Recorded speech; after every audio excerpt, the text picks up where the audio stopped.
Anything that you see, your eye sees, you can put on videotape. People want to remember things.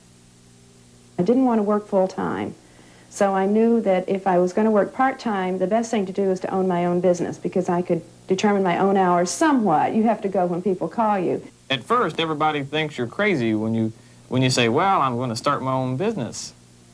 I see producing half-inch videotapes as a very strong business opportunity and a good time to be making the investment in a business like this.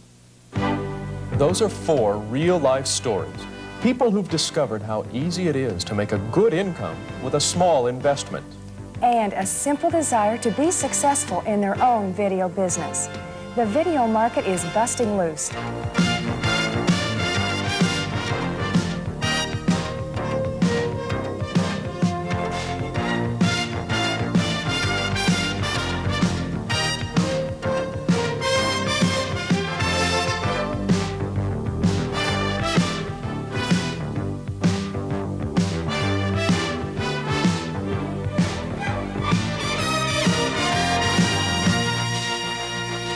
To get my name out to the public, the first thing I did, of course, I say of course, it's what I think most people should do, is to knock on doors and tell people, this is what I do. This is what I can do for you. Worldwide, blank video cassette sales are exceeding all expectations. Video cassette recorder sales are now hitting unprecedented levels and will continue to spiral until a 70% saturation point is reached. Oh, it always makes you feel good to succeed. And I really do enjoy doing something that is creative. And with the boom come literally dozens of opportunities for the enterprising small video businessman or woman. Consumers all over the country are discovering the power their VTRs have given them. My friends at first, and our family too, they were all skeptical. But now that we've been booking jobs and getting money, and the tune has changed quite a bit. They now have a way to commemorate and dramatize their lives as never before, and the business advantages of video are available to even the smallest operator. You can give them programs on their own family. You can give them things on their business. You can record the great events of their lives. That's where Rainbow Productions comes in. Oh, per year, the potential, hopefully next year I'll be looking at near 100,000. And I thought clearly video was going to be the thing of the future. The best thing about this business is anybody can be a customer. And we're at the point now where we're going to cross over and go into Rainbow full-time. Within the next 2 months, I will be doing that full-time instead of my regular job. In a few years, video records, testimony, and documentation will become an indispensable part of life. The immediate question becomes, who's going to shoot all that video?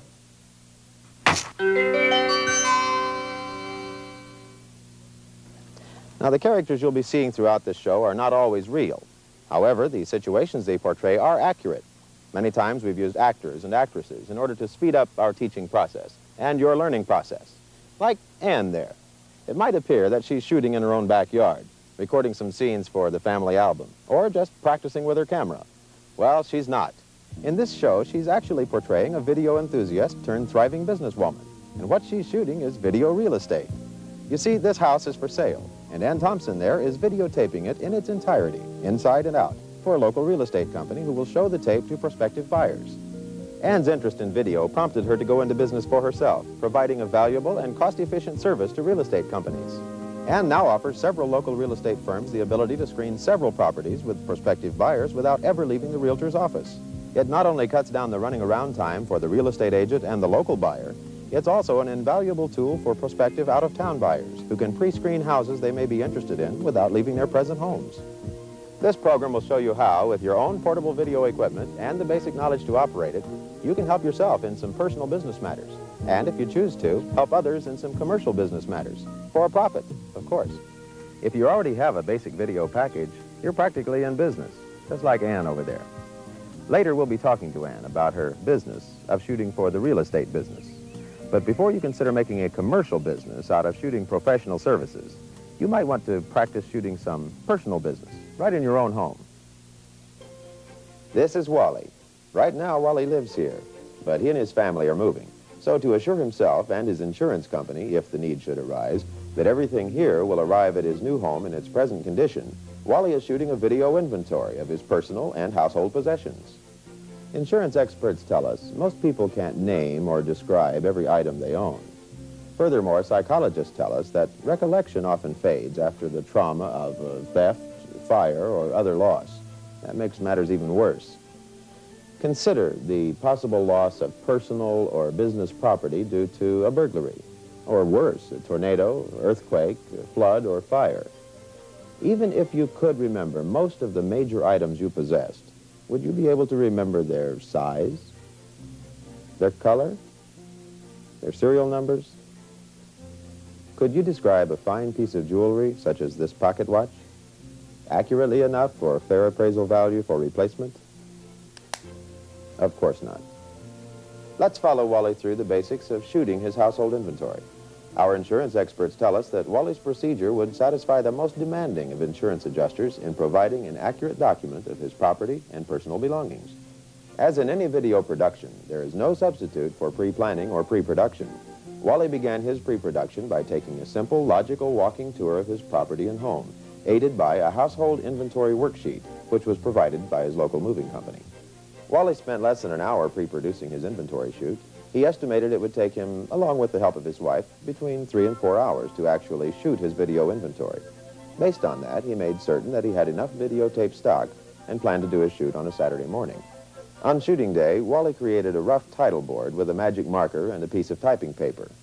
Wally positioned his camera on his tripod in the center of his living room and had his wife stand in front of the camera for this explanation. This is the living room, and behind me is the north wall. Beginning with this wall, we're going to pan around the room. Good. Now come on back. I need your help. I want you to pan the room with the light, and I'll follow with the camera, and we will not miss anything. Okay. You set? Now, whenever you're ready, take it slow and easy. All right. Okay? Good. Wally will follow this procedure of establishing a wide overview for each room in his house. Remember, it's a good idea to close all window shades to keep light levels constant in the room. Now, in smaller rooms, Wally will simply shoot a wide-angle establishing shot from the doorway and pan across the room as needed. Okay, good. That's got it there, hon. Now, we want to go over to the desk. Okay. Once a wide shot is established, Wally and his wife begin concentrating on documenting each object in the room, both visually and verbally. They work from the wide shot through basic sequences of medium shots, close-ups, and extreme close-ups as needed. This is an antique Louis XV desk. This blotter belonged to my grandfather. It's also an antique. This antique ledger book belonged to Wally's great-great-grandfather. It begins in 1868 and ends in 1870. As you can see, there are no fancy shooting requirements for documenting a home or business inventory. What Wally and his wife are primarily concerned with are details, both in the comprehensive sense of not overlooking anything, and in the production value sense of getting good video, good focus, and plenty of good description. Here's a General Electric Easy Clean automatic shutoff can opener, and the serial number is D2EC32.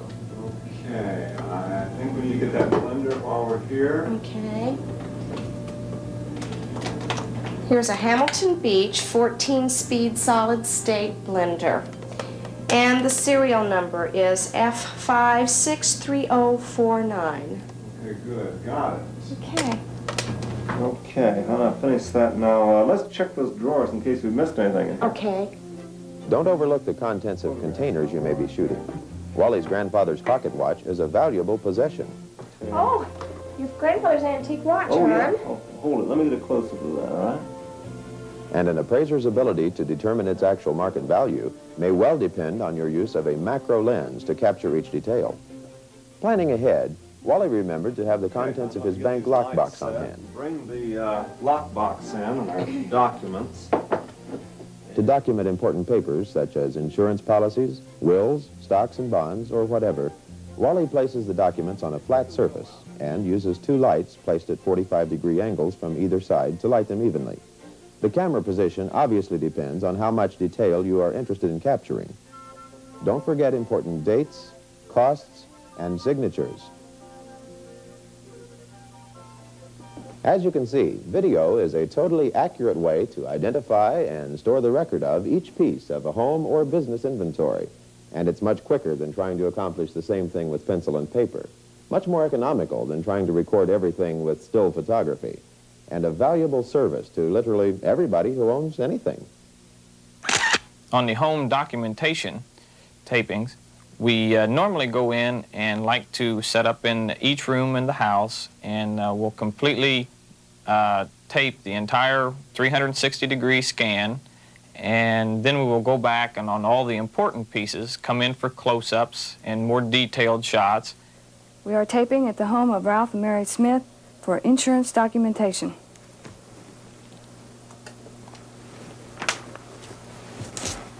Hamilton chime clock, Pennsylvania Dutch dry sink, Spanish hall lamp, Pennsylvania Dutch china cabinet. And we'll go from room to room, garage, closets, open doors and closets. Many things, if people can just see them, they'll remember what they are. But they need something to help them remember exactly what they did have, especially on some of the small things. Depending on the size of the house, of course, it normally takes between 2 to 3 hours to come in and set up and completely do a home documentation. Of course, if you have a small apartment, it's going to take less time than if you're in someone's mansion.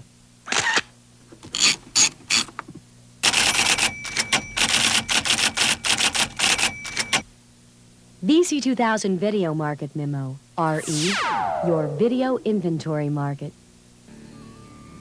The business of shooting video inventories is growing at a rapid rate nationwide.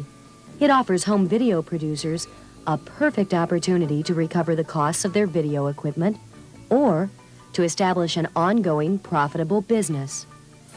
To get started, you can begin contacting insurance agents, residents, and businesses within your neighborhood.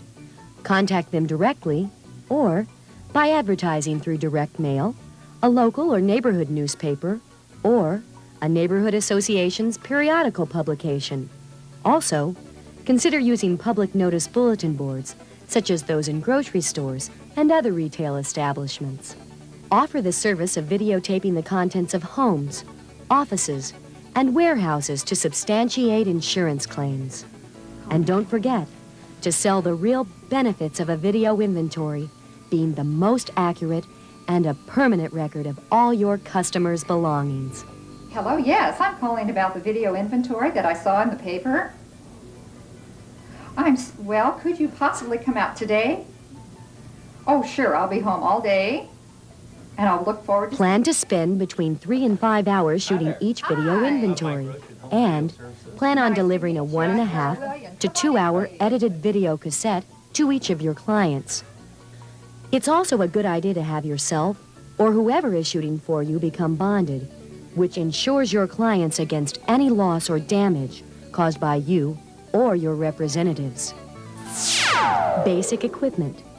A beginning camera and recorder setup is all you need to get started, along with a battery, an extra battery, and a power supply. You may need 2 lights for some room shots and to light flat documents evenly. For most shooting, though, one 1,000-watt light will suffice. For audio, the microphone built into your camera will handle all your narration needs. Make sure you always have a sufficient amount of tape stock, and you're all set to shoot video inventories as a business. Follow the technique of going from room to room, documenting each object both visually and verbally. No fancy camera work or storytelling is needed. Just don't overlook anything. Mike, I think that's about all I have today to show you. Oh my goodness, I forgot my most precious item are my rings. And this is my diamond engagement ring, and this is the wedding ring that has the diamond band all the way around it. I just love it, and I would die if something happened. Making it pay. Industry sources report the average going rates for video inventories as ranging from $200 for an apartment to over $450 for a very large house. Video inventory producers also report a typical client mix of 25 to 30% business customers and 70 to 75% homeowner customers. Your video inventory market. Go get 'em. Shooting video inventories is a good example of how you can use your home video equipment for both personal and for professional business purposes. And more home video producers are turning their personal interests and their personal experiences into thriving part-time and full-time businesses, like Ann over there, who, as we said, has a new career going for herself, shooting video real estate. Hi, Ann. Well, hi. How's that inventory going? Oh, fine. How are you doing? Oh, no problems. You know, it's interesting. You're both shooting basically the same things, Wally's house and his property. But surely there must be some differences in the way you go about it. Well, there are. Shooting an inventory is really a job of making an accurate and comprehensive record of literally everything. It's a more technical, no-frills kind of approach without much need for artistic considerations. Shooting real estate has a whole different purpose. We're trying to sell this property. So actually, I'm almost making a commercial for Wally's house. Mm-hmm. In doing so, then, you're definitely more concerned with the aesthetics of what you're shooting. That's right. Even though I'll be shooting in Wally's living room in a minute, I'll be going about it in an entirely different way. Well, do you mind if we follow you around? Oh, not at all. Here in Wally's living room, we can see that Ann is setting up her shot with different technical considerations than Wally had.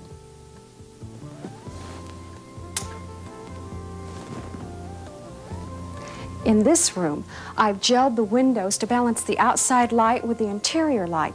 Any other lighting that I use in the room is simply to complement the existing light. I always take care to dress my power cables so they won't show in the shot. You can see the dramatic difference between the way Wally shot his living room for a video inventory and Ann's shot of Wally's living room for the video real estate market.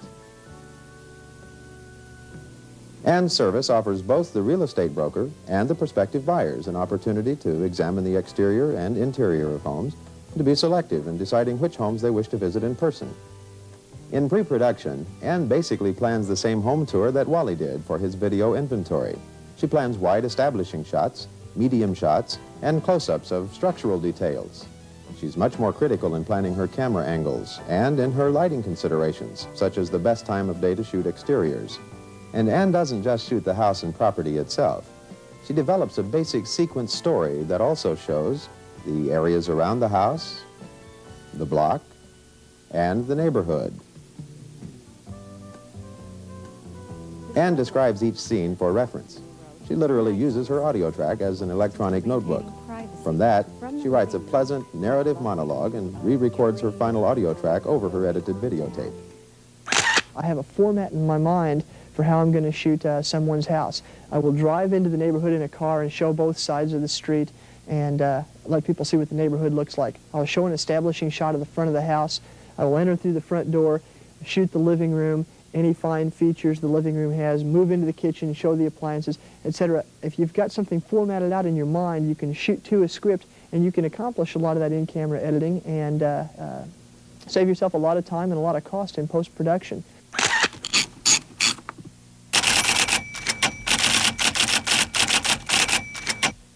VC 2000 Video Market Memo, RE, your video real estate market. The need for videotape documentation of real estate property is growing rapidly, especially in the area of large executive-type homes.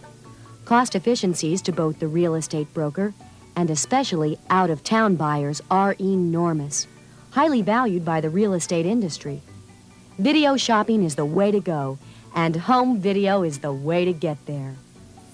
To get started, contact real estate agencies directly. Present the undeniable cost efficiencies in time and travel. Point out the prestige and competitive edge your service will provide. Your case will make sense in the present commercial and residential market. Basic equipment. A beginning camera and recorder setup is all you need to get started. A basic 3-light lighting package will suffice for beginners. But eventually, in order to tap the lucrative executive-type home market, you will need to add to your lighting inventory so you can light large interiors well. Simple assembly editing is all you need to begin. But again, Your visual imagery can be enhanced by sophisticating your editing capabilities. As your business increases, you will probably want to add an additional recorder and monitor, and perhaps a switcher.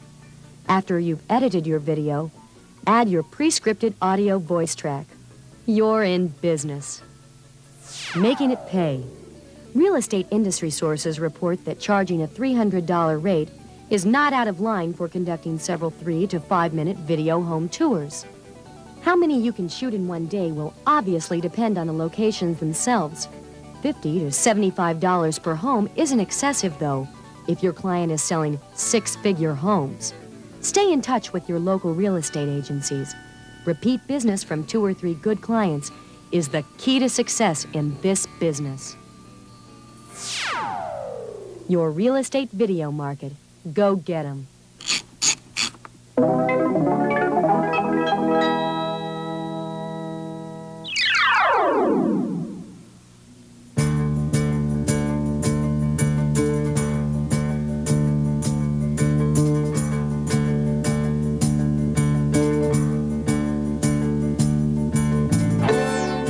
Perhaps of all concerns in setting up your own home video production business, putting your basic equipment package together is most critical.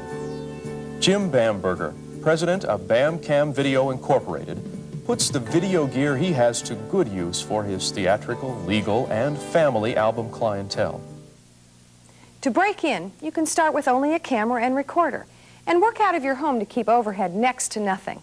Once you get your feet wet on a few shoots, then you can finance your growth in an orderly fashion through your cash flow. In our VC 2000 equipment department, we've detailed a priority shopping list that may be quite useful in this critical area of your new enterprise.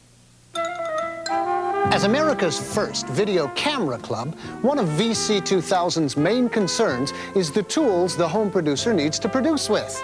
I've broken it down into 2 general categories: field production and shooting, beginner and advanced, and studio post-production and duplication, beginner and advanced.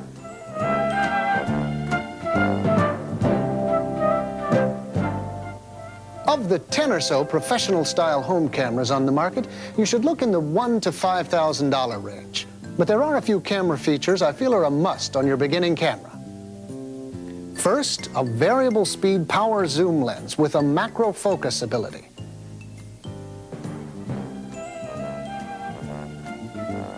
Next, an automatic iris control function with a backlight control and manual override for those unusual lighting conditions.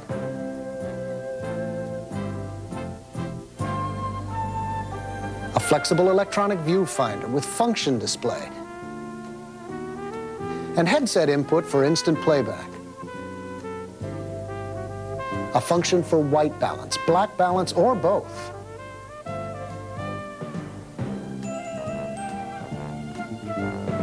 Other camera features that will make your life easier are a shoulder mount, pistol grip, and, if you plan to do much editing in the camera, an automatic fade function that lets you fade up from or down to black.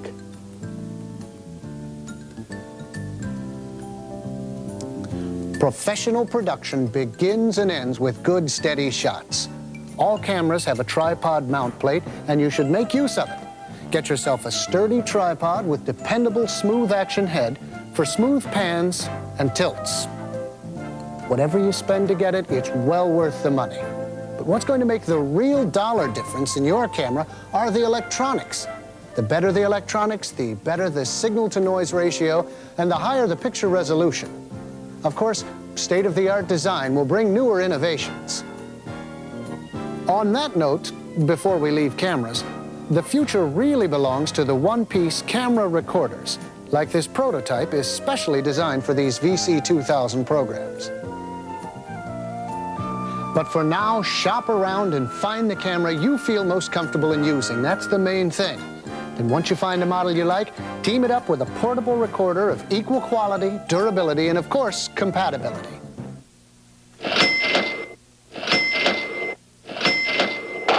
A breaking-in shooting package shopping list for the beginner should include a state-of-the-art camera with electronic viewfinder, audio headphones, a multifunction portable video tape deck, and rechargeable battery, VHS or Beta, a good camera tripod, some metal travel cases, and a 3-lamp lighting kit.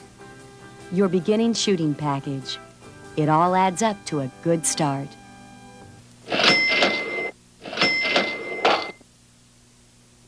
For the advanced portable production kit, you can step up to a higher quality camera. Cost translates to better picture quality. A separate shoulder brace and equipment caddy. These shoulder braces are indispensable for steady handheld sequences, and the equipment caddy will help protect your gear. Your lighting equipment will be similar to the beginner's set and should include at least 3 lights to be used as key light, backlight, and fill light. They should have detachable barn doors and the ability to hold various types of filters and gels. In addition, an assortment of smaller lights will provide great flexibility. For professional audio recording, beginners can get by with the mic that's built into the camera. For a more advanced type of audio system, you may want to consider a radio transmitter wireless mic. It'll give you maximum flexibility in setting up your shots. A handheld shotgun mic with at least 25 feet of cable can give added professional results in shooting and offers great mobility.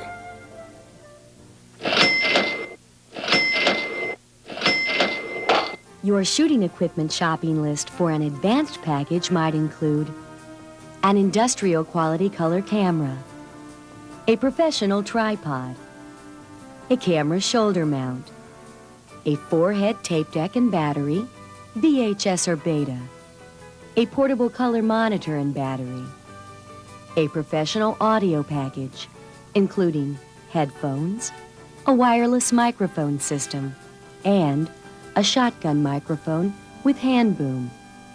Also an equipment cart, a 3-lamp lighting package, some metal travel cases, and various accessories you'll need along the way. Your advanced shooting package. It all adds up to professional production. So, for an advanced package, it's between $10,000 and $20,000, while a beginning production package could run you between $2,000 and $6,500. And that's not bad. It's like financing a family car and instantly adding a new profit center for your household budget. Remember, you should start out slow in your purchases. Shop around and find the equipment you'll be comfortable with on location. Then set yourself a budget for your expenditures and stick to it. Now, on to your home studio office. Let's take a quick look at some recommended equipment that you'll need once you bring your tape home for post-production. Your home studio office setup can vary greatly, but you can't afford to scrimp on vital equipment. Your home is just fine for office space. Office work and post-production can happen in the same place, provided you have the space. And as you can see, even a complete post-production center like this one is relatively compact. We know people whose kitchens and sewing rooms also double as their office and editing bays. Others use their living rooms, but more important than location, it's the equipment you have that'll make you money. Jim Bamberger's home editing setup serves him well. Now, many home producers team up their portable video recorders with tabletop units in their home setups. Now, for adequate home production, we recommend at least 3 half-inch machines, 1 Beta table model, 1 VHS table model. And 1 VHS portable is a good choice, as VHS at this point is the more prevalent half-inch format. But regardless of the format you prefer, you'll need at least 1 of each in order to meet your customer's specifications for either VHS or Beta. All your recorders should give you remote control operation with variable speed search, freeze frame, and pause features. Along with every tape deck, you'll need a color monitor. Now, your first will probably be the one you already own in the living room. Now, for a second monitor, you may want one that run on batteries for use either on location or for client presentations. At any rate, a 5 to 13 inch will serve nicely. Also, you should invest in enough patch cords and adapters to make your editing between machines as simple as possible.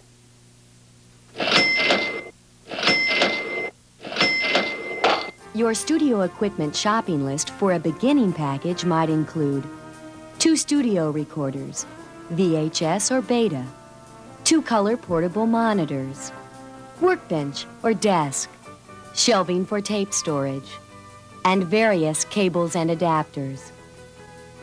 Your beginning studio package. It all adds up to a good start. As you can see, the issue of post-production and duplication for the home producer is a broad one. On one hand, you can produce perfectly good shows with a careful shot list and simple assemble edits between half-inch machines. On the other hand, the sooner you can afford more sophisticated post-production equipment, the faster you can turn around projects, and more than likely, the sooner you'll be able to handle higher-ticket clients with larger production budgets. The decision is yours. How big do you want to be? The technology is certainly available to you now to get as elaborate as you wish. This computerized half-inch home editing bay can do what 10 years ago would have taken $500,000 worth of equipment to do.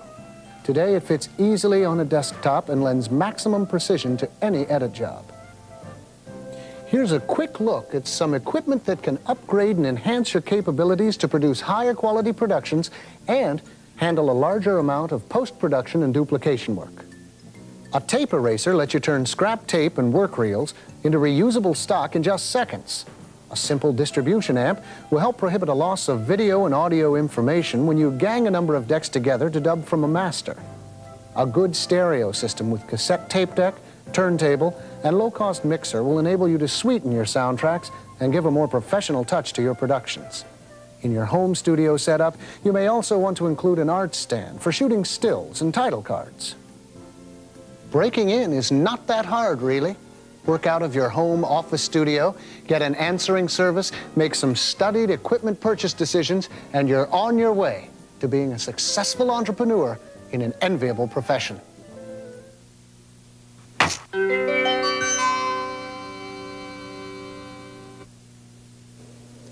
In addition to video inventories and video real estate, there's another application for home video in commercial business, where you, as a home video producer, can make a profit from your knowledge and expertise. It's in the profession of practicing law, and the evidence is evident. Still photographs have been admissible as evidence in courts for several purposes for years throughout the land. Now comes the video revolution, and you're a timely part of it. Video services to the legal profession are becoming widely accepted throughout the country. We caution you, however, to check local and state statutes to determine the acceptability of videotape within your geographical area. The primary uses of videotape in the legal profession today are the videotaping of what attorneys call memorialization of transactions, such as the signing of this will we'll be witnessing in a moment. Other memorializations of transactions are the videotaping of a real estate closing or the signing of any contractual agreement which could later become contested in a court of law. Another legal application is the videotaping of a deposition, the questioning of a witness with both the plaintiff's and the defendant's attorney present, and the videotaping of witness statements in which only one attorney, either the plaintiff's or the defendant's, is present. And the most popular use of video in the practice of law is the shooting of what attorneys call incident pictures. Incident pictures are visual documentations of accident sites or casualty losses such as fire or weather damage. Accident recreations are also a version of incident pictures. Let's take a look at these three applications of home video production in servicing the legal profession. This is Tim Hollingsworth, an attorney, and this is Alan, who will be acting as our home video producer. Each application has a little different production technique, and the signing of a will is the easiest. Tell us, Tim, what should happen when you videotape a will signing? What we'll detail here is what I like to call memorializing of a transaction. In this case, the signing of a will by my client. What that means is we will make a videotape record of my client signing his will. Does the videotape then become the will? No, not at all. The will continues to be the written document. The purpose of the videotape is to show that my client was of sound mind and understood the contents of his will, and to eliminate, if possible, the chance of anyone contesting the will after my client dies. Is this a complex procedure? No. Then it should be a pretty simple production. Very simple. Now, you're the producer here. What's your procedure? Well, I have a standard procedure. As you can see, this is a simple one-camera setup without any major lighting requirements. Some locations may require a light or two, but nothing fancy. We're simply recording a legal transaction. My built-in microphone will handle all the audio. First of all, I arranged participants for a simple 3-shot. And actually, I can shoot the entire proceeding from this one position. The action is always up to the attorney. He knows the law, I know production. My job is simply to record the proceedings accurately. What I'll do when we start to roll this epic is introduce myself, my client, and my client's physician. Hello, I'm Tim Hollingsworth. I'm the attorney for William Jones. This is Dr. Johnson, his personal physician, and this is Mr. Jones, who will be our testator today. Mr. Jones, before you... Then I'll ask my clients a series of questions like, have you read the will? Has it been written the way you intended it? Is all the information correct? And so forth. Then I'll read major portions of the will that could cause problems in the future. The will, I would like to draw your attention to item 2 on page 2. In that item, you leave your entire estate to your wife. And by doing so, your children will not inherit anything from you directly. That is the normal procedure. Is that what you wish? Yes, I do. And when we're through with all of that, the physician will render an expert medical opinion on my client being a person of sound mind and body at the time of the signing of the will. Then, my client will sign the will. Notice that my camera position allows me to zoom in on the actual signing of the document, so it's clearly visible to the audience. It's important to avoid editing here, because that point in itself could become contested later on. And that's all there is to it. How about shooting video depositions? Does that require a different production procedure? Well, not a different procedure. It may require different technical considerations, depending on the location. A deposition can be taken anywhere. It's simply a statement being made by a witness under oath in the presence of the attorneys from both parties in a contest. As long as both attorneys agree on the contents of the deposition, it can be recorded anywhere and submitted as evidence in court, in most states. In a lawsuit where someone was injured on the job, say, it might be advantageous to take a deposition statement at the location of the incident. But this differs from, say, an accident recreation? That's right. A deposition is merely a statement made in the presence of both attorneys. It can be taken anywhere. It can be taken here, just like the signing of the will. Accident recreation, though, gets into the legal area of what we call incident pictures. Pictures of accident sites or casualty losses like fire or storm damage. The main concern here is accuracy. Accident recreation can range simply from showing how some piece of equipment has failed, which has caused an accident or injury, to full-blown production requiring heavy equipment, props, and actors. In complex action, I follow the rules of shooting a wide establishing cover shot of the entire sequence with a master camera. I always have the attorney stand next to the master camera and describe the scene as he needs to, using the built-in microphone. I also use a second camera to shoot detailed cut-ins of the critical action. Okay, action, guys. We are recording an incident that happened May 22nd in the parking lot of Kroger's. And my director is always the attorney because he's the person who knows the accuracy requirements of the courts. Accident recreations require a considerable amount of pre-planning with the attorney. And obviously, the pre-production determines what kind of and how much equipment I'll need. Well, I started in the half-inch business, or the home, what I call the home video business, a couple of years ago. And what I did was I would go around the interstates in the winter, just after a snowstorm or freeze out when it was really icy. And I'd have my equipment with me. When I saw an accident, I would stop, I would videotape exactly what I saw, what the accident was. I would give the people my card and tell them to inform their insurance agent or company that the information was available to be viewed on videotape by calling me. And this is how I first found out that there was money in this and that I could make a living out of it by just, in the wintertime, going around filming accidents. One of my clients, law office, has asked me to recreate an accident for this afternoon, which I'm going to do. I don't know what's going to happen. No one knows what's going to happen. So I've got to put my imagination together and try to recreate an accident that occurred, a couple of months ago. And what we're going to do is see what happens. Every time I have a shoot, it's a different individual. Normally, it's a different individual. A lot of referrals. When I first started out with attorneys and such. I would have a referral. Well, I understood that you did a job for, and they had mentioned a name. Yes, I did. And he complimented your work. It helped him out in his trial. He didn't go to court, which is very interesting. Most video cases don't go to court because the defense will see the videotape and will say, I don't really want a jury to see this, because if they do, the impact is going to, or the emotion is going to sway this jury to an extent that we're going to lose. So we better settle out of court.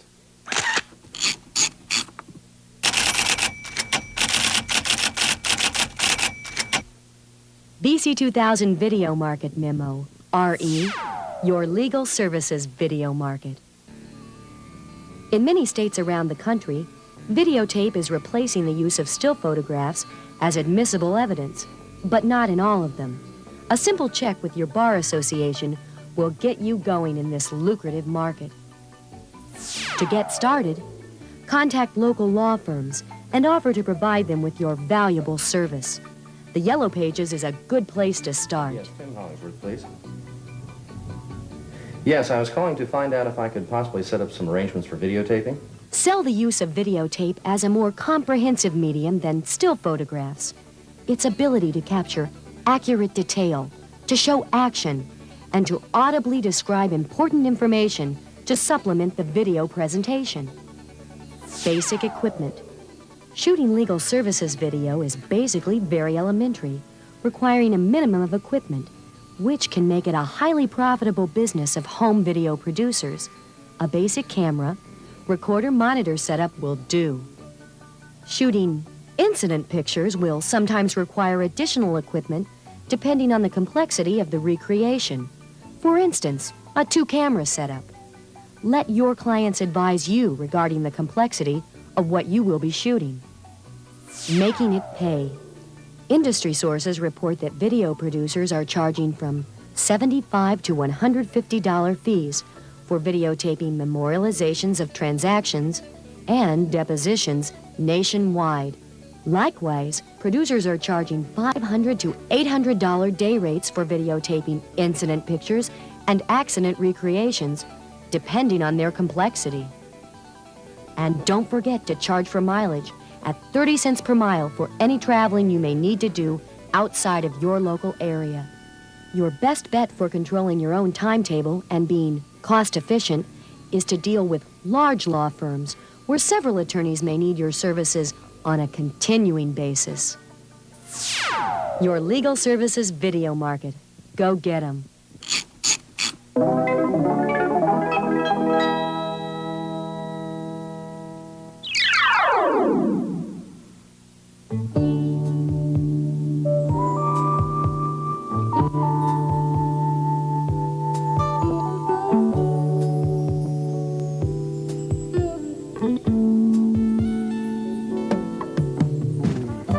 Shoup is a person with a very successful part-time video operation.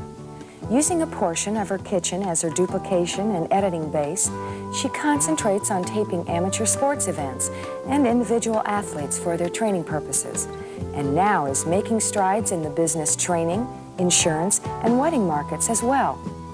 Like anyone who begins a full or part-time video business, she had to face a basic decision early on in her plans. What type of business structure is best for my individual circumstances? And further, do I need a lawyer to assist me? A lawyer might not be able to do anything for you, quite frankly. However, a lawyer might be able to do a whole lot for you. You'll never know until you discuss your problems and your business with your attorney. The 3 basic business structures are the sole proprietorship, the partnership, and the corporation. For your video business, any one of the 3 may be the best choice, depending on your tax situation, how many people will be involved in your operation, your individual state requirements, and what liability exposure you may have.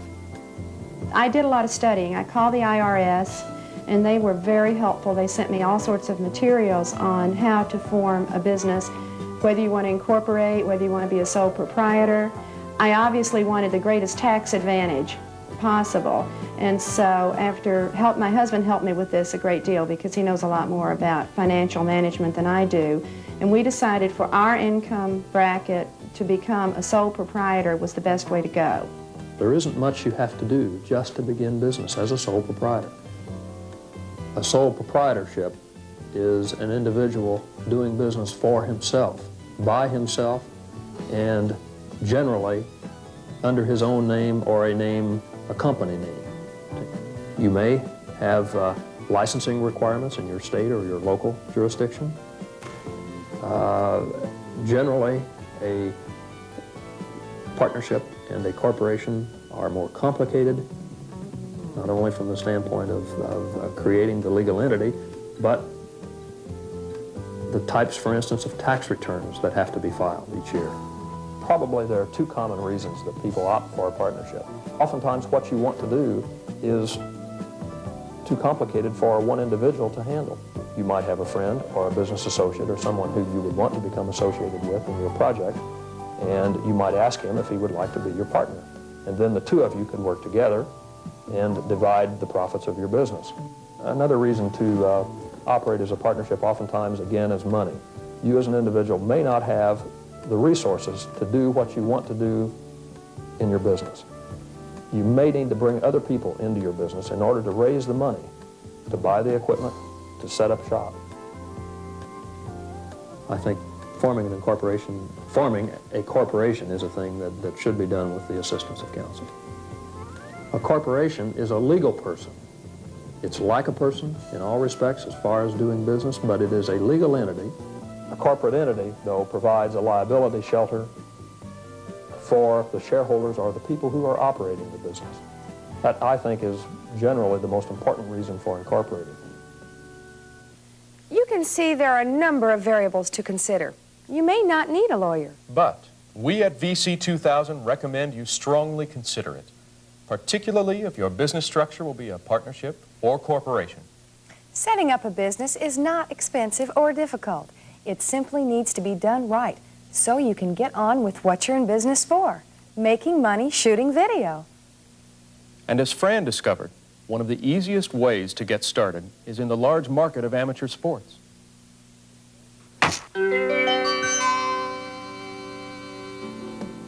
Sports sells itself. That's easy because people can see instantly the improvement. For example, you take a figure skater who cannot land a jump. You videotape that figure skater. She or he looks at himself or herself on the tape and sees, oh, look what I did with my leg, look what I did with my arms. It's instant gratification. The skater goes back out and 9 times out of 10 will land that jump correctly because they're able to see the mistake and able to correct it.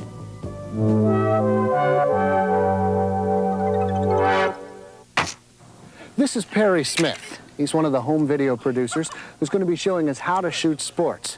Now, Perry shoots a lot of sporting events, and he tells me there's some fundamental routines that anybody interested in shooting sports should always remember. Right, Perry? That's right. It doesn't matter what sport you're shooting. There's some things to remember in pre-production that can make or break a successful shoot.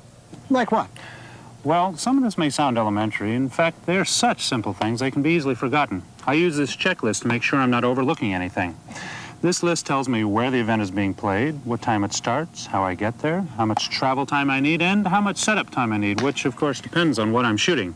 Have you ever missed a game? Well, almost. I was scheduled to shoot a high school football game once, and I got there on time all right, too. But I didn't have the proper credentials to get down the playing field. Oh, what happened? Well, I talked to one of the coaches, and it all worked out. But it was an embarrassing lesson to learn. Now I make sure I have the proper credentials to get to my shooting location at the game site. You know, sometimes I have to get permission to shoot from special locations. Such as? Well, depending on the game site, I may want to shoot from the top of a building, across the street, or from a scaffold I'd have to put up on somebody else's property. All part of pre-production, right? It's all on the checklist, right. How do you choose a shooting location once you're at the game? Well, that all depends on what sport I'm shooting and why I'm shooting it. If I'm shooting for entertainment, I shoot differently than if I were shooting for analysis for a coach, say. Basically, though, I always concern myself with where the sun is if I'm shooting in daylight. I always want it behind me somewhere. And I pick a spot that'll give me enough height and distance to cover the entire playing area in my wide shots. Shooting any sport for analyzing the athlete's performance really depends on what the coach wants to see. In baseball, coaches are usually most interested in their players' batting, pitchers' pitching, and the performance on the infield. All this can be shot from 3 camera locations, either during a game or in practice. A camera position on either side of the plate will give you excellent batter analysis tape, and a camera behind the plate and a little to one side or the other, depending on whether the batter is right or left-handed, will give you great pitcher, batter, and infield play analysis. I shoot from here for a right-handed batter and from the other side for a left-handed batter. I set my camera up so my lens is as high as the middle of the strike zone, and I keep my shot wide enough to include the whole batter's box. This position lets the coaches and players study the batter's stance, his swing, and his eye contact with the ball. Obviously, a good coach could detect the most minor flaw from this position. Now, from over here behind the plate, I can get a real nice perspective of the pitcher's motion, his pitch, and the batter's reaction to it. And I can widen to follow the action of the infield and the batter's run to first base. You might notice there's a safety consideration here. Depending on the skill level of the players, you might want to shoot this angle from the backstop there. A foul tip or a wild pitch could wipe me and this camera out and ruin a perfectly good career. Now, the batter analysis position over there is pretty safe. In fact, once the shot's been set, you don't even have to look through the camera. Sometimes I just stand and watch the pitcher get ready to throw, so I know when to turn the camera on and off. It saves me a lot of tape. As in baseball, I select my football shooting camera locations based on what I'm shooting for. For a good general read of a football game, we're sitting in the best seats in the house. I set my camera here at midfield and try to get about 50 feet above the playing field so I can shoot down onto the play patterns.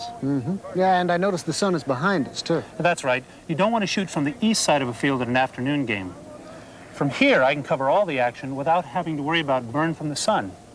The next best place for a camera at a football game is up high in the end zone, and it would be ideal to run 2 cameras, one from each position. If you're fortunate enough to have shooting towers in the end zone and at midfield, you can cover anything any coach would ever want to see. What do coaches want to see? Well, shooting for a coach is a whole different ballgame than shooting for entertainment. Coaches know exactly what they want to see on tape, so it's really important to clearly understand what they're after. They almost never want to see scoreboard shots, and they definitely don't want to see the cheerleaders. Well, not on tape, anyway. Well, what are coaches usually looking for?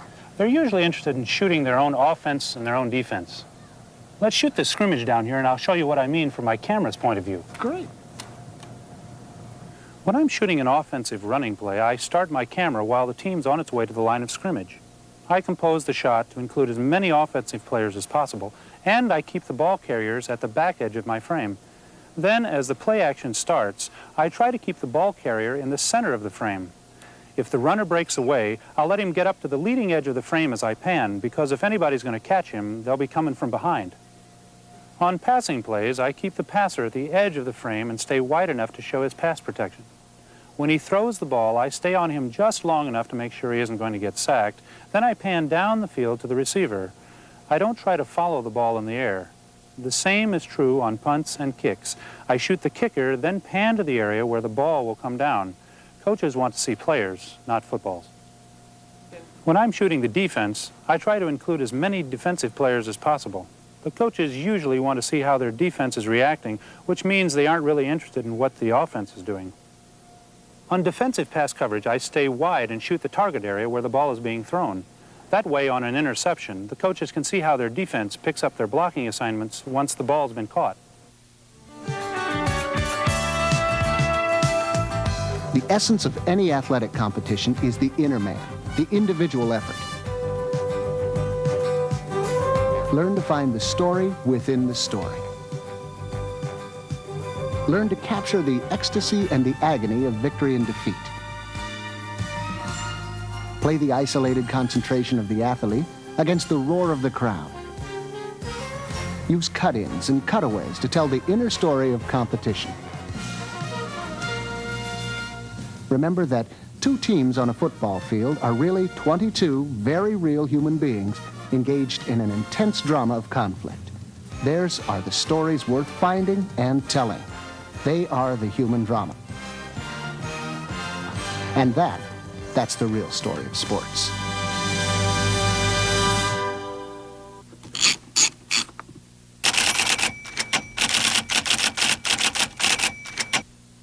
VC 2000 Video Market Memo. RE, your amateur sports video market.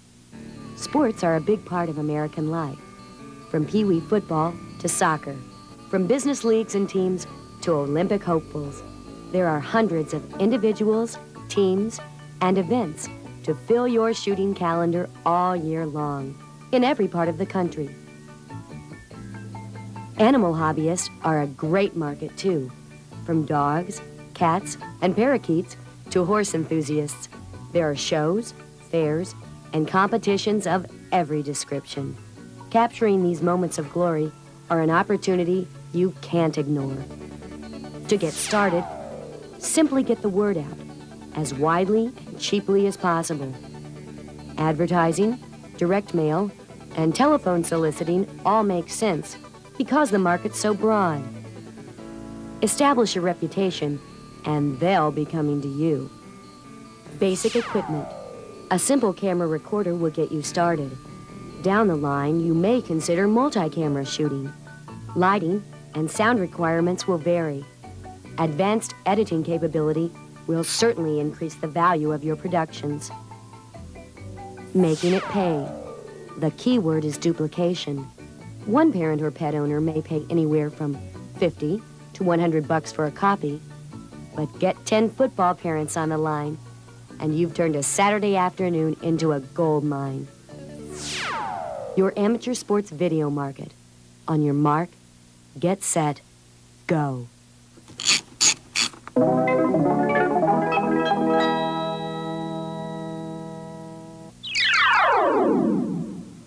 Ron and Cynthia Connor are partners in their part-time video business. The partnership works well for them, since each is employed full-time in the automotive industry. Both of them shoot, make sales calls, and another essential of the business, keep the books. Now, most small businessmen don't like bookkeeping. They think it's detail and it's not something they're acquainted with. It interferes with their business. Most of these small businessmen either want to sell, perform the service that they're trained to do, collect for it, deposit it, but they really don't want to record it. And it is an imposition, but it's a necessary imposition. You cannot move forward in a business unless you have the proper records, because that provides the basic information that you need to know where you're going. Your local bookstore or office supply house can provide you with an inexpensive book that will quickly familiarize you with the basic accounting procedures and show you step by step how to set up your books. For a beginning business, an accountant's advice may not be financially practical on a regular basis. The most useful time for that professional input is at your startup point and at year's end during tax preparation. After the original consultation and he enters into business, the most critical times that a small businessman can talk to an accountant is before the end of his fiscal year. In most cases, the fiscal year, which is the financial year, will correspond with the calendar year, so that he will probably consult with his accountant somewhere about October, November to determine what his deferrals can be, how he can minimize his taxes for this year and maybe defer his taxes into the subsequent year. The reason I formed BAMCAM Video as a corporation is, number one, a tax break, and number two is a limited liability. A big advantage to working for yourself is the number of tax deductions you may qualify for as you carry out your normal business functions. The depreciation of my equipment, any entertainment and travel expenses. There are just a number of the things. There's an investment credit there because I am investing in another business. There are just a number of tax advantages that I can take as an individual because of operating a sole proprietorship. A small businessman essentially is totally wrapped up in his business, and therefore there's a interplay between his personal life and his business life. And in many cases, if it can be substantiated that it's business related, he can deduct many travel expenses and many entertainment expenses. The automobile expenses that he has, if they're business related, he can deduct the automobile expenses. When you purchase equipment, you receive the investment credit, which if the equipment has a 5-year life or longer, you receive a 10% investment credit. If it's less than 5 years, as an automobile is for 3 years, you receive a 6% investment credit. Now, this investment credit is a direct credit against your tax. That is, if your tax ends up at $2,000 and the investment credit is $300, you only pay $1,700 tax. It's not a deduction. It's a direct credit against the tax. And I would suggest that you check with your accountant to see whether you can take your home expenses or that part of it that's related to the business. Hand in hand with keeping good books is the ability to manage your money properly. Here are 6 simple guidelines that, if followed, will eliminate a lot of problems. 1. Open a separate checking account for your business.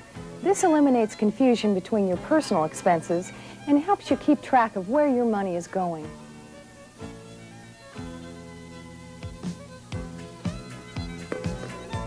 2. Pay all your bills with your company checks. It's the easiest and safest way to document all your expenses. 3.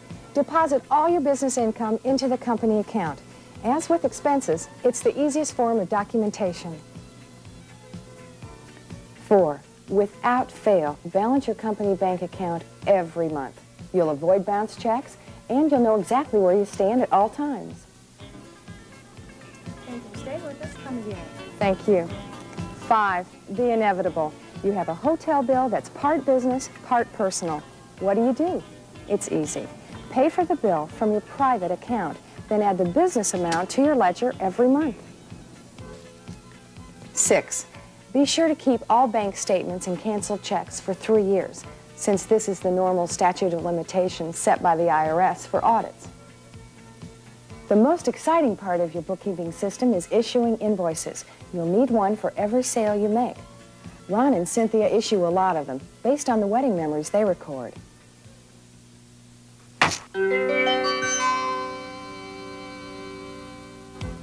We normally like to go in and do the rehearsal so that we can kind of lay out a program to follow. It helps us out so that we're ready when something is going to happen. We know that we want to be ready to fade in at a certain time, or to say to fade out, or to zoom in, or to zoom out, or whatever it is we want to do at the right moment. So it helps to do the pre-production work. And so it's really rewarding. The weddings, I believe, are the best, because when somebody sees their wedding, the bride cries and the mother cries and everybody's real excited about it. So it's rewarding.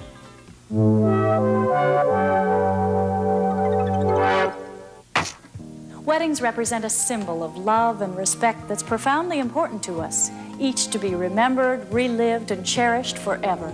Now, enter the video camera. Video and weddings are a matchmaker's perfect match. If ever there was an event in life to be captured in the sound, color, and motion of video, it would be a wedding. That's what this workshop is all about, fully capturing the joyous event. Whether you're a relative, friend, or paid professional, the task, attention to detail, and skills are much the same. Our home video producer, Paul Cantor, will have to wear a number of different hats during the course of his production, from being a pre-production detective getting all the facts, to a creative playwright and plotman, as well as being a skilled and steady-handed cameraman. In the next few minutes, we'll backtrack over the past week and follow Paul through critical production phases, recommended for any wedding production you'll undertake. The planning of your production, the development of an action story on paper, and through the basics of continuity shooting, your careful pre-production and shooting preparation, and of course, the day of the shoot where it all comes together. Planning a production is like pouring a foundation for a home. You'll succeed only by first building on solid ground. My first concern is always to circle the parameters of the project, what they expect of me, and what help I could expect in return. We're depending on you to make it really nice. On earlier shoots, Paul picked up on the idea of roughing out a quick chronological flowchart of events to be shot. Most every wedding runs on a schedule. From Ben and Sharon, I was able to map out the key events that they had planned for their big day.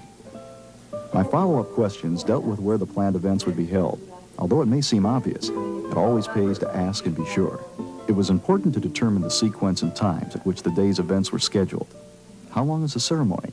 When will guests arrive? How long is the reception? At that point, I could figure out pretty much what I could and couldn't shoot. We'll have a lot of people at the reception. So, Paul, what else can we tell you?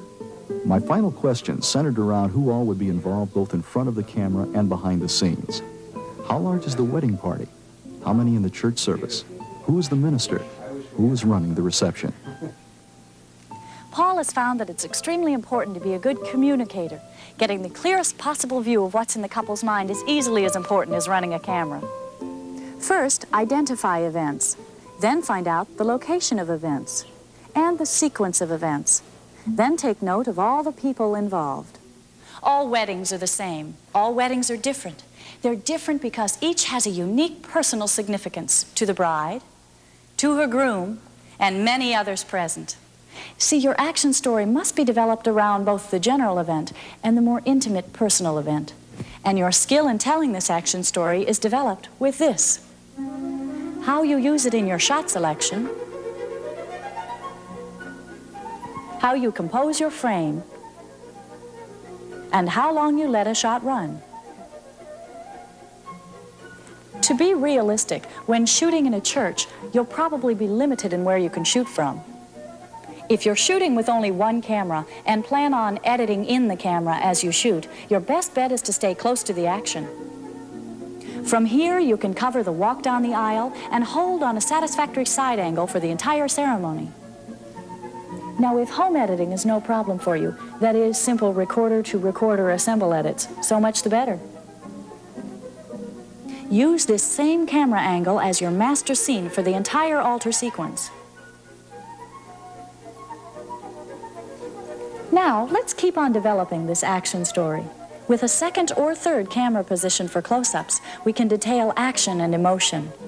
The blushing bride, the gallant groom, the exchange of rings.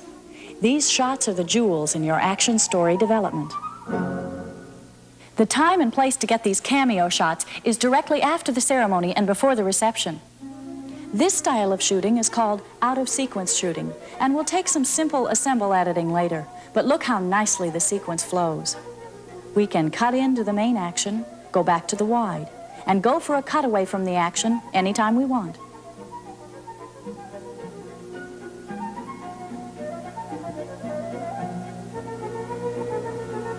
Of course, to round out your ceremony sequence, you may want to take some wide shots of the guests before the wedding begins.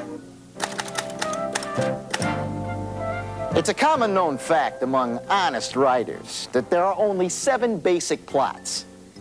All else are rewrites. Lucky for you, you're into one of the happy plots, not family plots. But really, I love weddings. I do. Take my wedding memories, please. But I mean it. You got the drama built right in. Your job now is to visualize a shot list that'll make that wedding story come alive. Write into your story the use of imaginative titles. Try interviewing the bride and groom beforehand and slipping in their voices among your sequences. Write in pan shots and tilt shots. They'll let you relate one subject to another and advance your action story. You may want to write a short treatment or scenario about the wedding day and develop your shot list around that.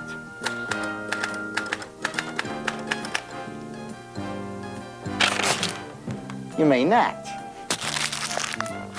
Just keep your mind agile, and your camera will surely follow.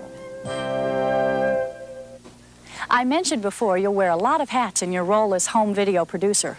Well, in pre-production, you don your detective's hat and hit the streets, see?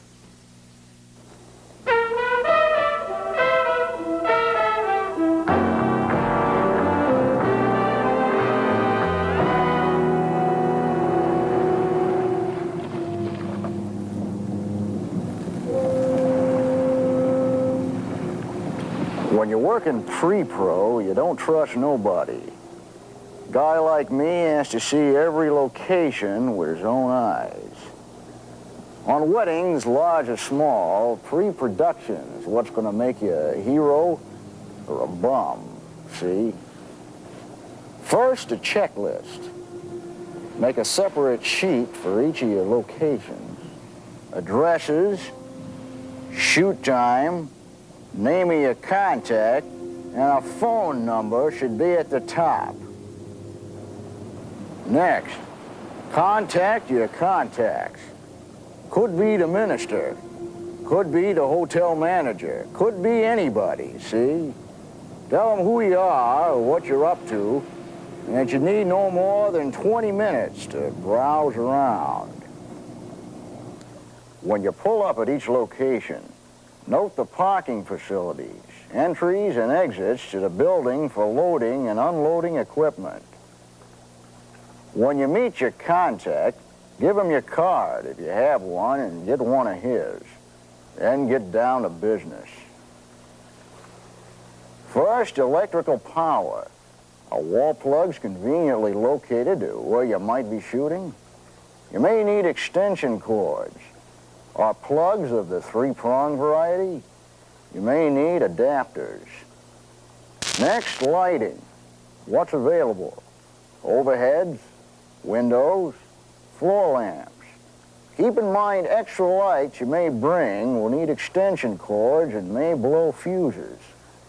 Be sure to distribute the electrical load between more than one circuit. Next, camera placement and sound. Use your shot list as a guide. Can you get a wide shot? Can you locate out of the main traffic flow? Can you use your camera's built-in microphone? Or will you need an external mic? Remember, one sheet for each location. On it, list all equipment, special accessories, camera, and setups you need for that location. And remember, with good pre-production, no one will ever come back to you and say, "Shoot it again, Sam."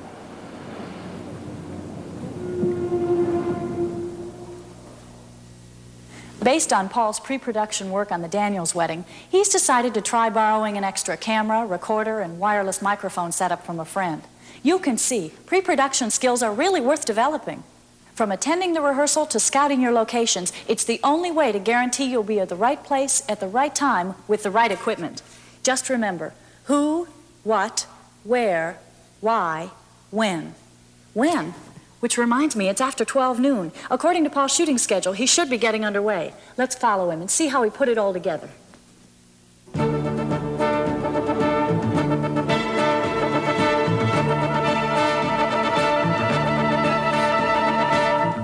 Paul arrived at Sharon's parents' home a couple of minutes early to prepare for his first setups. He planned to shoot 4 sequences at this location. In a simple setting, I'll bounce light off the ceiling. It's quick and gives me a pleasing natural effect.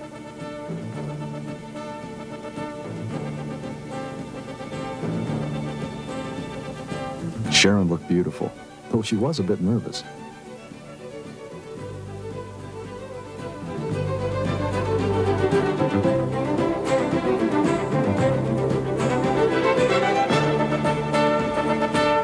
After shooting 2 more interior sequences of Sharon coming downstairs and greeting her bridesmaids and her father, Paul set up for an exterior shot of leaving for the church.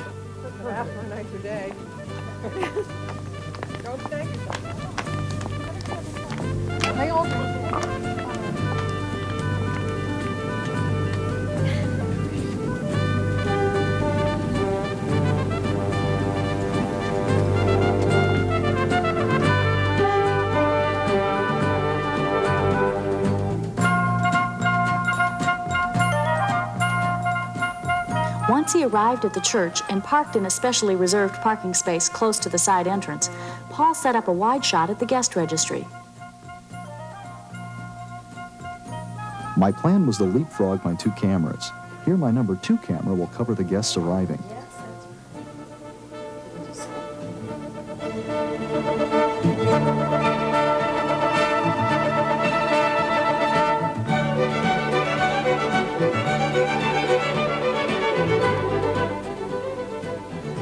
After he found the minister and set up his wireless microphone, Paul moved to the altar area. With some general lighting in place, he adjusted his number 1 camera for the master shot on the altar. This camera recorder setup will take the entire ceremony audio track off the minister's wireless microphone.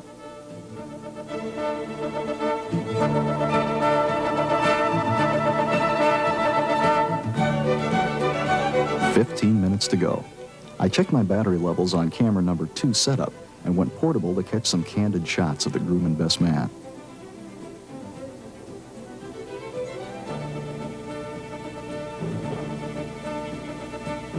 With my number 2 camera in tow, I made my way back to the altar position.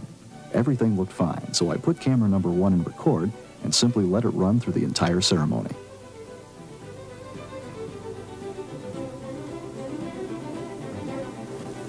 Paul had planned just enough time to make it to his freelance position at another vantage point in the church. Here he got a few established shots just before the ceremony began.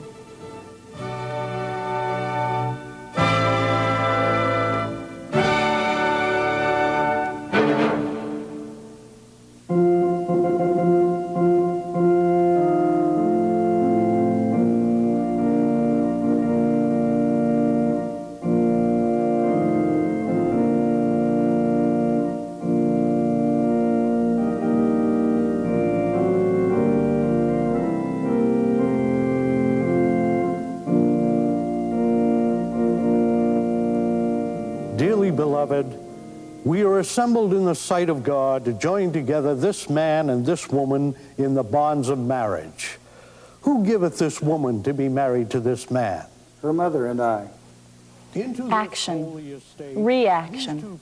This is where the real wedding story is told. The drama, the emotion, Ben and Sharon's magic moment captured forever. Let him speak. Paul's sole responsibility now is to make each shot count toward advancing his action story. Here, Paul takes camera number 1 into the action, and then locks it off for his cover shot, freeing up his handheld camera for close-ups. Confess it now.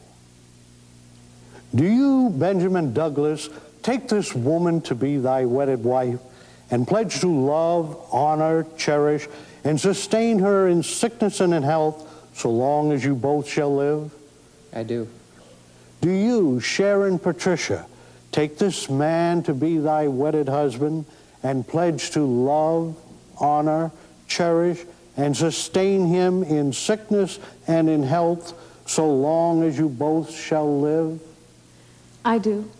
Just before the recessional, Paul quietly left the altar area and set up at the back of the church for this angle. Notice Paul's use of strong leading lines in his composition. Paul had just enough time to reset and get Ben and Sharon leaving for the reception. Right, I'm out. Here comes.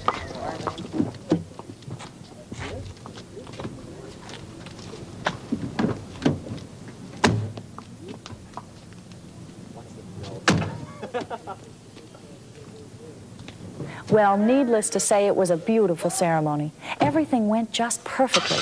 Paul's next shooting setup would be at the reception.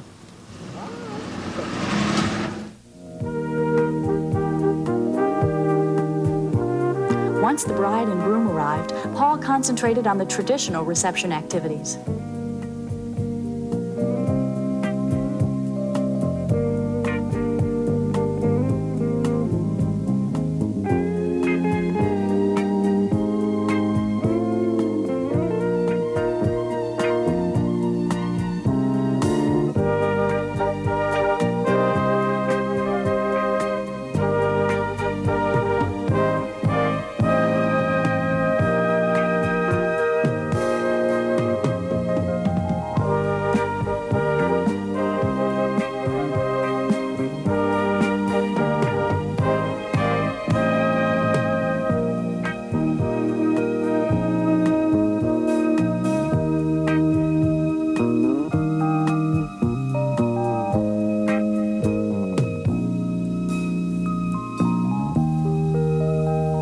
By 5 p.m., Paul was done for the day. He had shot about an hour and 15 minutes worth of tape between his 2 cameras and planned to spend about 4 or 5 hours editing raw footage into about a 30-minute program.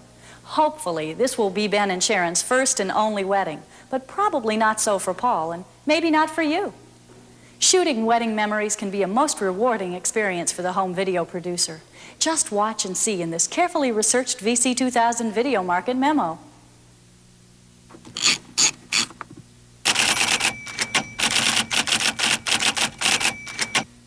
VC 2000 Video Market Memo, RE Your wedding memories video market. The video revolution has lent a whole new dimension to the concept of wedding albums. Sound, action, emotion, the moment captured forever. If you can show these people what a wedding looks like, and they can keep this for years and years and go back, and the photograph, you can't condemn or say photography is bad because I can't put a videotape in your wallet.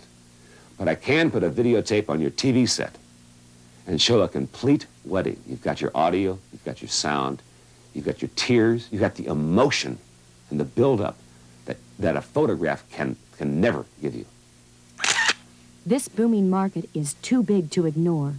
If ever someone would spend money to videotape an event, it would be their wedding day.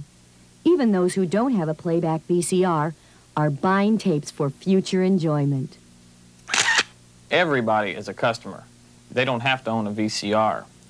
Believe it or not, most of the people we sell to don't own one. And hopefully you're only going to get married once, so you can get your wedding video recorded and then always keep it forever, and hopefully down the road you can have a VCR, or many places will rent VCRs. To get started, word of mouth will get the ball rolling, but advertising is what will bring in the real cash flow. Direct mail, newspaper ads, flyers and posters, even radio and TV spots are recommended. And remember, follow up on your customers. That bride and groom sold on video once are a good bet for video family albums down the line. When they see my letterhead and the letter saying, "Let me videotape your wedding," and they've seen that on television a month before, I think it's the reinforcement.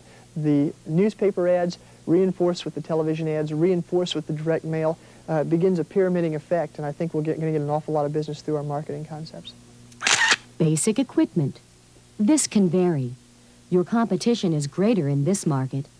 The more elaborate your production, the more you'll have a competitive advantage.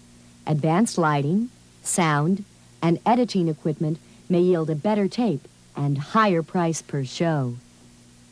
Making it pay. As your reputation grows and you establish a style, you'll be able to charge more. For weddings, the going rates vary between $250 and $1,000 depending on where you are and who you're shooting. Don't forget duplication. Relatives are an excellent secondary market at $30 a crack. Your wedding memories video market. It's a natural.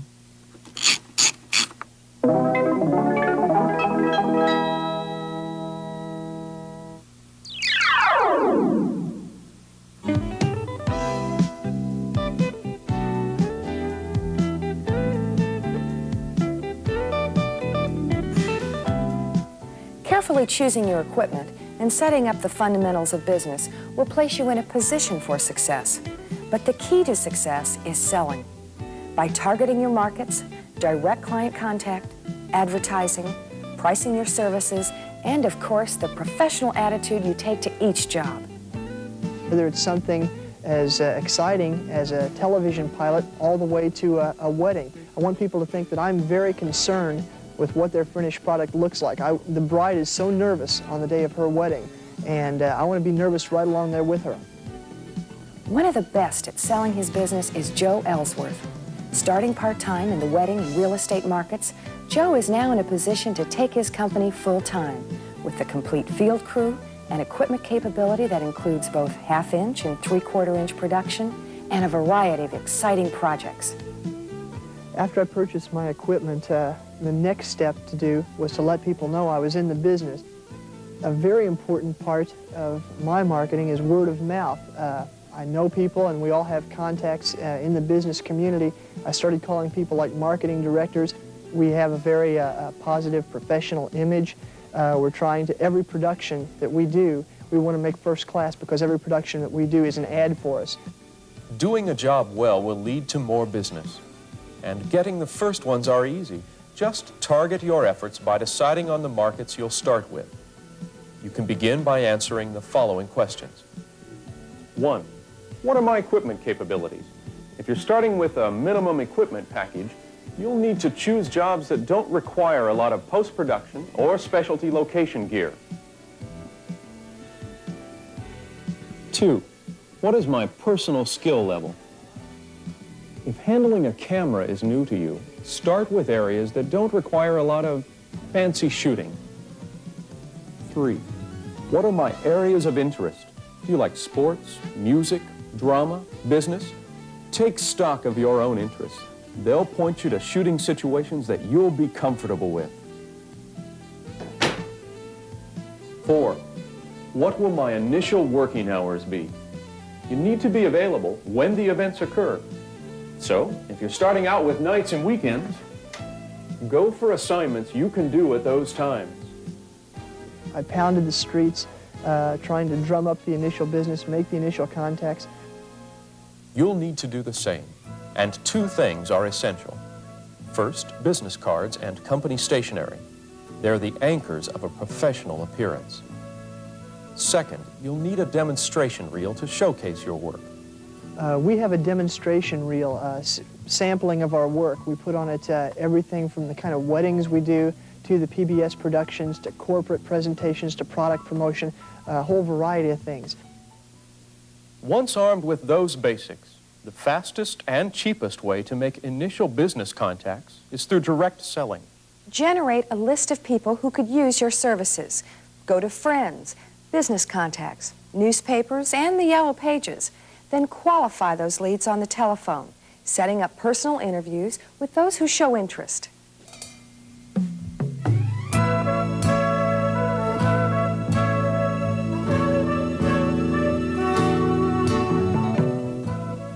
When you call, you should have a definite goal in mind, getting an appointment.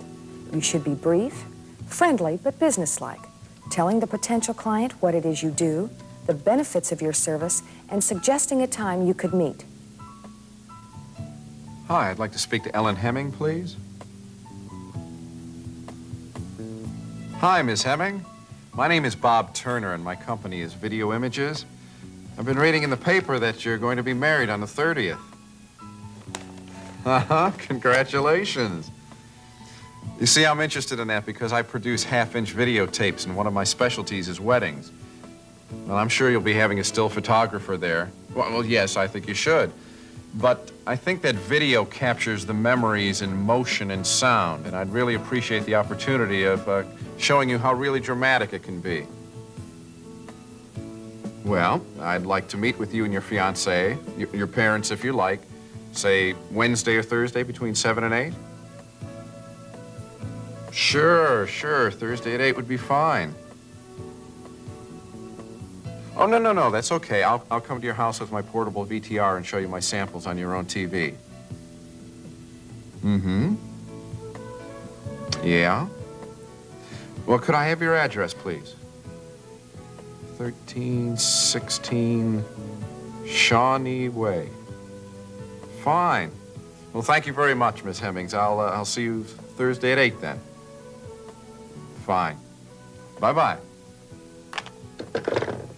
Getting an appointment is only half the battle. Once there, and after you've screened the demonstration reel, you'll need to close by reselling the benefits of your service, overcoming any basic objections, and focusing on their project.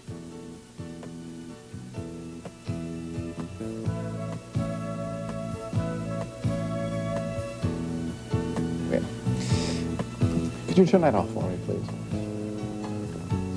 It's really great to relive your wedding that way, whenever you want, in motion and sound. And your kids will remember it just as you did. Gosh, I didn't even know people were doing that. Your own wedding on television. Yeah, it would be great, but we don't even have a videotape recorder. No, the chances are you will in a few years, and maybe even sooner. And you'll never get another chance to record your wedding. Well, that's true. Besides, Phil, my parents have one. Would you do the whole thing? I mean, from the ceremony to the reception? From the time you walk up the aisle till you both drive away. And even more if you like. Some of my clients even want the rehearsal dinner, guests arriving. We'll work up a package just for you. Well, I like the idea too, but, oh, it's got to be expensive. Oh, no. Believe it or not, it's comparable to and sometimes even cheaper than still photography. Let's figure out exactly what you want, and I'll work out a bid for you right now. Direct selling is the cornerstone of your efforts. But the right boost from advertising, properly placed, can get you noticed in a hurry and help your business grow. Simple flyers placed in strategic places or mailed to people you know could use your services are an inexpensive and very efficient way to reach an audience. I am doing direct mail every time I see an engagement announced in the paper. I have a little lady that clips out all the engagement announcements and rushes off a direct mail piece to the people getting married. An important part of getting the business is pricing your services properly. The cardinal rule is to charge what the market will bear. Each job should be bid individually because no two will be precisely the same. Also, you'll find some clients willing to pay more than others for the same services. Your bid sheet should contain the basic cost areas of pre-production, production or actual shoot time, travel time in miles, equipment you'll use, crew size, tape stock, post-production, including hours of editing, music used, etc., and the number of duplicate copies you'll provide. Many of the jobs you do will be simpler. Some will involve more complex bidding. But we've found that basic hourly shooting costs, with camera and recorder, run between $50 and $150 per hour. Beyond that, you may want to establish a simple day rate. Just remember, the rule is what the market will bear. You'll be able to increase your prices as you get busier, your work gets better, and your reputation grows. Who knows? Like Joe Ellsworth, you may end up making your own TV show.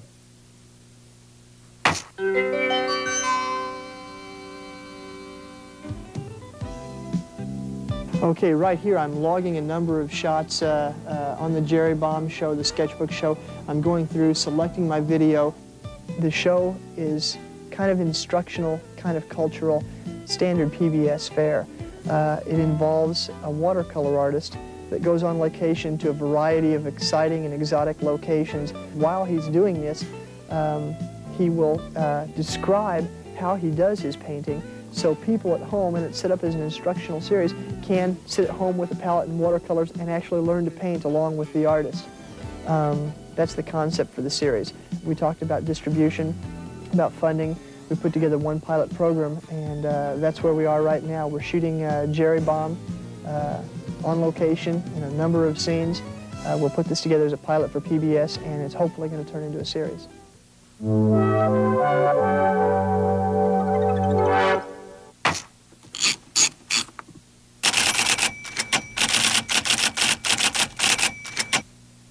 VC 2000 Video Market Memo. RE, your sales and education video market. Anyone and everyone in business needs to communicate with their customers. Your service is invaluable to these people. From rock bands trying to get a record label, to theater groups, from construction companies to interior decorating firms, professional portfolios, sales tapes, and educational programs are big business. How-to shows and even television series are within your striking distance once you crack this lucrative market. To get started, your Yellow Pages holds thousands of dollars of new business opportunities. Use it. The most effective method of selling this broad market is a personal appointment for screening your demonstration reel. Seeing the dramatic impact of video, the true value of your service will hit home. Basic equipment. Start with what you have. A beginning production package will carry you, but of all markets, this one can support a large equipment expenditure. From high-quality cameras to 3/4-inch editing. Making it pay. A good tape, well shot and edited, can bring thousands of dollars. It varies greatly.